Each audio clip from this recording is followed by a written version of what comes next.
L'île de la Réunion et Mayotte ne sont pas les seuls territoires français présents dans l'océan Indien. Les terres australes et antarctiques françaises sont de petits territoires insulaires composés des terres australes, de la terre Adélie en Antarctique et des îles éparses dans les eaux plus chaudes de l'océan Indien. Ces dernières rassemblent dans le canal du Mozambique les îles tropicales des Glorieuses, Juan de Nova, Europa et Bassas d'India, ainsi que Tromelin au nord de la Réunion. Les terres australes et antarctiques françaises sont occupées par des bases militaires françaises. Ces territoires sont placés sous l'autorité d'une préfète qui exerce l'intégralité de l'action publique, des missions de souveraineté, de logistique, de recherche scientifique et de préservation de la biodiversité. En effet, ces milieux insulaires abritent une biodiversité unique avec un taux d'endémisme de faune et de flore élevé. Leur isolement face aux perturbations anthropiques font de ces îles des sites privilégiés de nidification, de reproduction, de ponte pour un certain nombre d'espèces animales. Concernant les chauves-souris, aucun inventaire n'a été réalisé. Cependant, Depuis 2017, on a quelques mentions historiques de naturalistes qui ont observé des chauves-souris sur Grande Glorieuse, Europa et Juan de Nova. les chauves-souris, autrement appelées chiroptères, sont les seuls mammifères capables de faire du vol actif. Elles peuvent ainsi parcourir des distances importantes. Ce faisant, ce sont bien souvent les seuls mammifères indigènes en milieu insulaire, arrivés sur ces territoires sans action de l'homme. La plupart des chauves-souris utilisent l'écolocalisation. Ainsi, ces chauves-souris émettent des ultrasons qui se réfléchissent sur les éléments environnants en renvoyant un écho que les chauves-souris détectent et analysent pour se repérer dans l'espace, éviter les obstacles et trouver leur nourriture dont des insectes. Chaque espèce de chauve-souris émet des sons qui lui sont propres. Cela permet de les identifier sans les déranger lorsqu'on enregistre leur émission sonore avec des détecteurs d'ultrasons. Avec le soutien financier de l'Union européenne au travers du programme PEST 2.0+, le groupe Chiroptère Océan Indien, une association d'études et de conservation des chauves-souris en partenariat avec les terres australes et antarctiques françaises, a mené un projet d'inventaire des espèces de chauves-souris potentiellement présentes sur 3 des îles éparses à travers des prospections acoustiques, visuelles et des captures. Le projet Chiroptile présente un réel intérêt pour les terres australes antarctiques françaises, surtout parce qu'on n'a pas de connaissances sur les chiroptères jusqu'à ce projet-là, ou très peu, très fragmentaire. Et du coup, c'est un enjeu de conservation à prendre en compte comme tout autre type d'enjeu faune ou flore. La base, c'est bien sûr d'acquérir des connaissances qu'on n'avait pas sur ce groupe faunistique. Plus on va connaître la biodiversité sur notre territoire, mieux on pourra la prendre en compte dans notre gestion et conservation qu'on mène sur des programmes de long terme généralement. Et donc l'objectif c'est vraiment d'intégrer de nouveaux enjeux. Et donc pour avoir des nouveaux enjeux, il faut améliorer la connaissance. Le projet Chiroptile, c'est un projet qui a été mené de 2021 jusqu'à fin mars 2023. C'est concentré sur les îles éparses sur lesquelles il y avait des agents permanents d'ETAF sur place pour pouvoir poser les enregistreurs. Et donc le projet s'est concentré sur Tromelin, Grande Glorieuse et Europa. Alors le protocole acoustique passif est dimensionné sur la base de 8 points d'écoute répartis sur chaque île en fonction des habitats favorables aux chauves-souris pendant 5 nuits consécutives à 2 périodes dans l'année, décembre, janvier et juillet-août. Le protocole a été déployé sur chaque île par des agents permanents formés au préalable à la réunion sur le déploiement et le paramétrage des enregistreurs.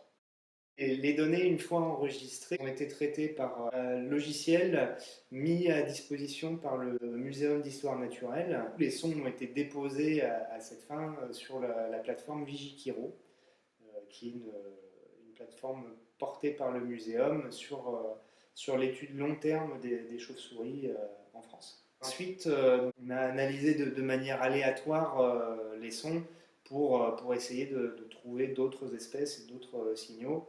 Sur les 80 nuits d'écoute du projet, on n'a aucun son de chauve-souris sur Tromelin enregistré. C'est un résultat auquel on s'attendait. Sur l'île d'Europa, on n'a aucun son de chauve-souris, ce qui est un résultat pas du tout attendu pour le coup, puisque il y a différentes mentions de chauve-souris, une espèce entre autres probable, le Taphium Maurice.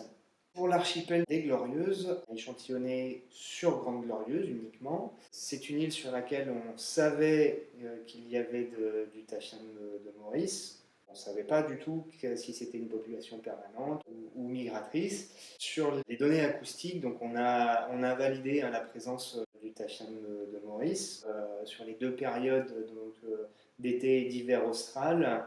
Et puis une séquence de 10 signaux en quasi-fréquence constante avec une fréquence maximum d'énergie qui tourne autour de 58 kHz qui ne correspond pas au tachyon de Maurice. On ne sait pas déterminer l'espèce à l'heure actuelle.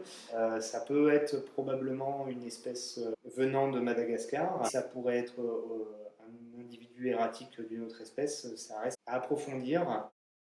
Pour compléter cet inventaire acoustique, une mission de terrain de 17 jours a également été réalisée à Grande Glorieuse par le responsable scientifique du groupe Chiroptère Océan Indien.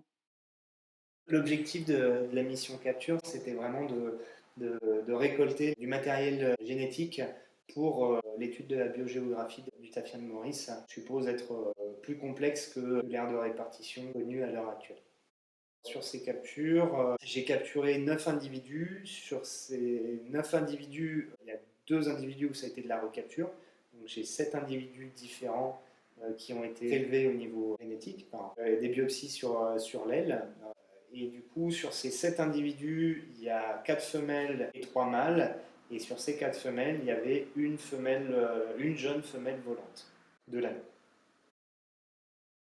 J'ai profité d'être sur place pour approfondir les connaissances sur les espèces à grande glorieuse. Et donc, j'ai fait 4 nuits de transect actif pour parcourir l'ensemble de l'île et essayer d'échantillonner les zones de contact en fait, des espèces et puis voir si je contactais que du tachyon de Maurice ou d'autres espèces. Il s'avère que je n'ai contacté que du tachyon de Maurice lors de ma mission.